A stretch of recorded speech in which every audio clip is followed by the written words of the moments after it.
به نام خدا. در خصوص حرکت فلکشن و ابداکشن از ناحیه شانه، اتفاقی که میفته بهش میگن کرنک شافت افکت.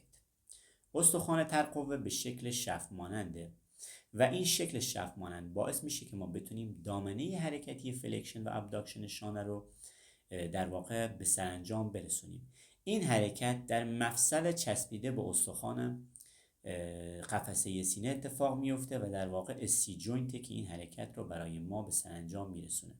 اتفاقی که میفته اینه که در سراسر دامنه حرکتی تا زاویه 170 درجه بیشترین میزان حرکتی که انجام میشه در مفصل ایسی جوینت اخرومیکلاویکولا و زمانی که به زاویه 170 درجه ما میرسیم استخوان ترقوه با چرخش داخلی که انجام میده باعث میشه که سر استخوان بازو بتونه به انتهای دامنه حرکتی برسه و در واقع این چرخش در مفصل چسبیده به استخوان جناق سینه اتفاق میفته.